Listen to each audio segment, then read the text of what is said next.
नाज़रीन, इस्लामी जमहूरिया पाकिस्तान को मार्ज़ वजूद में आए 73 साल हो गए हैं। ये मुल्क इस्लाम के नाम पर बना था। इस अरसे में हमारे मुल्क में सिविल और फौजी हुकूमतें आईं, बहुत बड़े दावे किए गए, लेकिन बदकिस्मती से आम आवाम को कभी इंसाफ ना मिल सका। तमाम इदारे फेल हो चुके हैं। मौजूदा पाकिस्तान तहरीक इंसाफ की हुकूमत का मंशूर ही इंसाफ, करप्शन, रिश्वत से पाक नया पाकिस्तान बनाना था। आज अवाम वज़ीर आज़म पाकिस्तान इमरान खान से सवाल करते हैं, कहाँ गई तब्दीली, कहाँ है वो नया पाकिस्तान जिसका नारा आपने लगाया था? इस पर अमल दरामद कब होगा? क्या पुलिस अवाम के साथ ऐसे ही ज़्यादतियाँ करती रहेगी?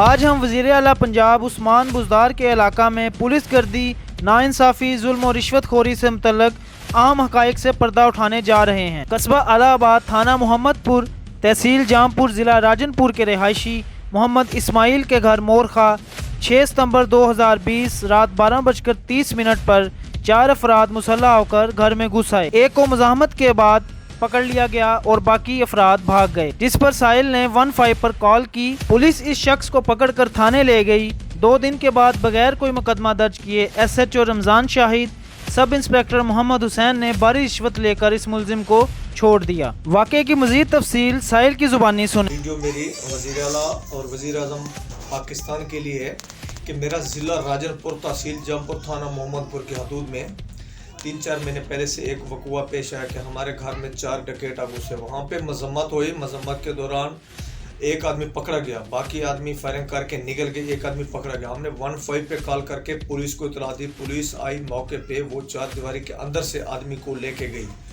2 दिन बाद सियासी असर रसूख और पैसे दे के उनको मुद्दई बनाकर हमारे ऊपर मुकदमा दर्ज कर दिया, क्योंकि एक तरीक इंसाफ का यूसी चेयरमैन, हारा हुआ यूसी चेयरमैन इतना ताकतवर है कि पुलिस को पैसे खिलाता है। पुलिस ने हमारे ऊपर मुकदमा दर्ज कर दिया। हम 12 डीपीओ साहब के पास गए इसकी इन्वेस्टिगेशन। 1 महीने के बाद उन्होंने हमारा क्रॉस वर्जन का हुक्म दिया। क्रॉस वर्जन हो गया, 2 महीने तक अरेस्ट नहीं किया।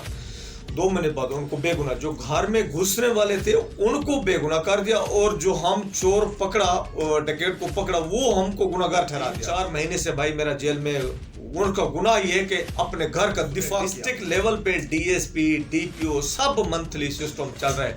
हमारे जो थाने ना जनूबी पंजाब के, एक थाना 80-80, 70-70 लाख रुपए कमा रहा है। वो पैसा किधर जा रहा है? एक SHO की क्या तनख्वाह है? उसके पास 40-50 लाख की गाड़ी है। लोगों को लूट रहे हैं, मार रहे हैं। कि ऐसा लग रहा है कि हम कश्मीरी हैं, हमारे ऊपर पुलिस फोर्स जो है ना इंडियन है, इससे हमारे साथ जुल्म हो रहा है। कि ये हम अपनी ये फरियाद किसको सुनाए, किस इदारे से इंसाफ मांगे? जिधर जो मैं 1 महीने में 18 से 17 दिन, 15 दिन डीपीओ साहब के पास जाता हूँ, और वहाँ फॉर्मेलिटी है, ऐसे दरख्वास्त दिया। जो राजनपुर में जो भी मतलब ये हुक्मरान जमात है, उनकी सरपरस्ती है।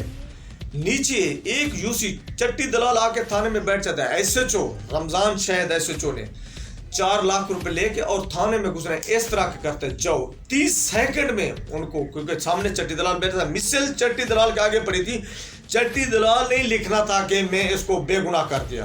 देखो, घर में घुसने वाले को बेगुनाह। एक ASI मोहम्मद हुसैन, उसने हमारे से 70,000 रुपए लिए क्रॉस वर्जन के। भी मैं आपका क्रॉस वर्जन देता हूँ, उसका ट्रांसफर हो गया, वो भी खा गया। और उसके वकूए के 2 दिन बाद हमारे घर में रेड किया। मेरा मोटरसाइकिल की कॉपी, बीवी मेरे का मोबाइल, और भी कोई 50,000 नकदी, बक्से तोड़े। घर में औरतों को ज़्यादा को घर में मरतों को, मैं तो था बाहर इस वकूए में, मैं तो था दुबई से मैं 18 दिन बाद आया। भाई मेरा जेल में था, उसने ये बदमाशी की, ये पैसे खा के चला गया। अभी मुझे धमकी देते मैं आपको अंदर कर दूंगा, किसी बेगुनाह मुकदमे में डाल दूंगा। तो पुलिस के साथ पंगा ले रहे हो। इस मतलब है कि पुलिस नहीं, ये इंडियन फोर्स बनी हुई है हमारे लिए।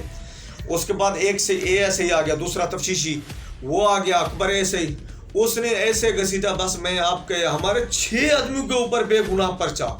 कि मैं आपने DPO साहब ने कहा, SP साहब ने कहा कि इनके 4 आदमी बेगुनाह, अगर करते हो तो 2 आदमी करो। वो खाते खाते मेरे से 40-50 हज़ार रुपये भी खा गया और हमारे सब आदमी को बेगुनाह, वो जो घर में घुसने वाले सब बेगुनाह, हम सब गुनाहगार हो गए। वज़ीर आला उस्मान बुज़दार डीजी खान राजनपुर में फैसला किया है, चक्की में पीस रहे जुल्म की, ताकि क़यामत के दिन हम इन लोगों से गिरबान पकड़ेंगे, इंसाफ मांगेंगे। जो हमारे साथ हो रहा है कश्मीरियों के साथ नहीं हो रहा, जो हमारे साथ हो रहा है। मेरे दोस्तों से अपील है, मेरी आवाज़ को बुलंद करें, हुक्मरानों तक पहुँचाएं, ताकि हमें इंसाफ मिले, ताकि और लोगों के साथ इस किस्म का जुल्म ना हो।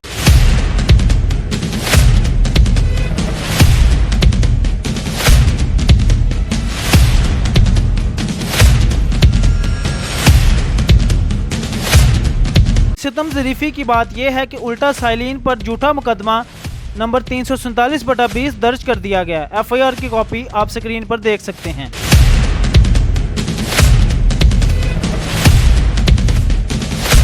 मुकदमा दर्ज करने के बाद अकबर ASI और SHO रमज़ान ने चादर और चार दीवारी को पमाल करते हुए साइलिन के घर आ घुसे, उनको हिरासा किया और कहा कि 10 लाख रुपए दो, हम आपको मुकदमे में बेगुनाह कर देते हैं। साइलिन ने खौफ और डर के मारे तकरीबन 6 लाख रुपया अकबर ASI, SHO रमज़ान और दीगर पुलिस एहलकारों को दे दिए, मगर उन्होंने दोनों तरफ से रिश्वत खाई और पर्चे में गुनाहगार कर दिया।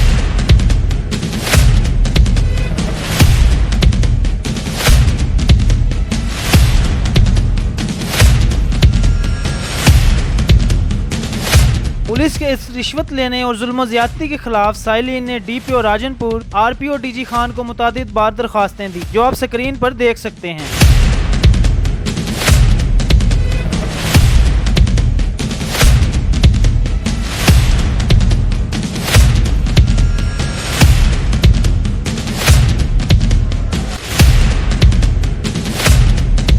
अफसोस के साथ कहना पड़ रहा है कि DPO और RPO ने भी कोई इंक्वायरी न की और इन पुलिस वालों के खिलाफ आज तक कोई कार्रवाई ना हो सकी। उल्टा साइलिन इस झूठे मुकदमे की वजह से 1 साल तक जेल में रहे। सवाल ये पैदा होता है कि वज़ीर आज़म साहब माजी में ये मुतादिद बार फरमा चुके हैं कि हम पंजाब पुलिस को ठीक करेंगे। अब अल्लाह ताला ने उनको इक़्तिदार दिया है।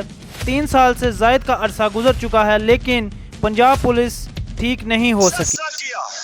अल्लाह से वादा किया कि